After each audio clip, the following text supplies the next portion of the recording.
అనుదిన మన్నా ద్వారా మీ అందరికీ శుభోదయం. నేటి యొక్క సాయంకాలం 6 గంటల నుంచి అర్ధరాత్రి 12 వరకు ఆఫ్ నెట్ ప్రేయర్ ఉంటుంది. దేవుని యొక్క కార్యములు కావాలంటే ఈ యొక్క ఆఫ్ నెట్ ప్రేయర్లో పాల్గొనండి. దేవుని వాక్యం ద్వారా, దైవ ఆరాధన ద్వారా, దేవుని యొక్క గొప్ప అభిషేకము ద్వారా అన్నితో మాట్లాడబోతున్నాడు. నేటి యొక్క సూచన మాట లేవి కాండము 20వ అధ్యాయము 8వ వచనం. నీవు నా కట్టలను ఆచరించి వాటిని అనుసరింపవలెను. ప్రియకుమార కుమార్తె, ఈ ఉదయకాల సమయంలో దేవుడు మన జీవితంలో కార్యములు చేయాలంటే నేటి ఆధునిక ఇన్స్టెంట్ క్రిస్టియన్స్ ఎలాగున్నామంట, దేవునికి వ్యతిరేకంగా జీవిస్తుంటాం, దేవునికి ఆజ్ఞలు గాయకొనము, కానీ దేవుడు మన కార్యాలు చేయాలనుకుంటాం.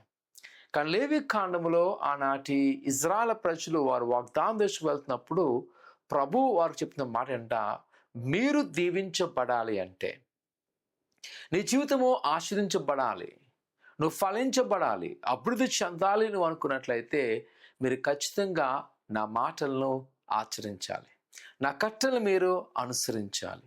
ఇది ఖచ్చితమైన మాట. ఒకవేళ ఈ దినాల్లో మనం చూస్తున్నప్పుడు కొన్నిసార్లు కొన్ని బోధలు ఎలాగున్నాయంటే, నువ్వు ఎలాగున్నా పర్వాలేదు, దేవుడిని దీవిస్తాడు. కాదు, మన దేవుడు ఒక క్రమమైన దేవుడు. ఈరోజు ప్రభువుని జీవితంలో ఆస్వాదించబడాలంటే మన వాక్యానుసారంగా బలపడవలసినది.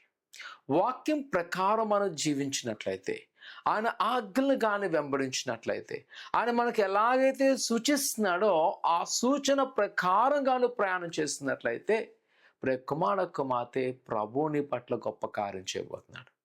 భయపడక, అధైర్యపడక, యేసు నీ పట్ల గొప్ప కార్యం చేస్తాడు. మనం చేయవలసిన ఒకటే, ఆయన వైపు మనము తిరగడం. ఆయన వైపు మనం తిరిగినట్లయితే కుమార కుమార్తె నీ జీవితంలో అద్భుతాన్ని చూడబోతున్నావు.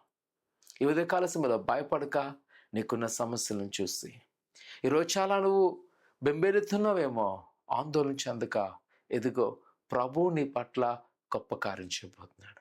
ఆయన మాటకు లోబడు, ఆయన మాట ప్రకారం జీవించు, దేవుని కార్యాన్ని నువ్వు చూడబోతున్నావు. ప్రార్థన చేసుకుందాం. పరిశుద్ధుడా, ఘనమైన దేవా, నీకు వందనాలు. ప్రభువా, నీ కృపలో మమ్మల్ని బలపరచండి. ఈ ఉదయకాల సమయంలో నువ్వు ఇచ్చిన సూచన ప్రకారం నీ ఆజ్ఞలు వెంబడించడానికి సాయం చేయండి. మమ్మల్ని ఒకసారి వాక్యానుసారంగా సరిచేసుకొని ప్రభా, నువ్వు ఏ విధంగా అయితే నువ్వు జీవించమంటున్నావో అటు విధంగా మేము ప్రయాణించేట్టుకు మాకు సహాయం చేయండి. నీ కృపను మాకు చూపించండి, నీ వాత్సల్యంతో బలపరచండి.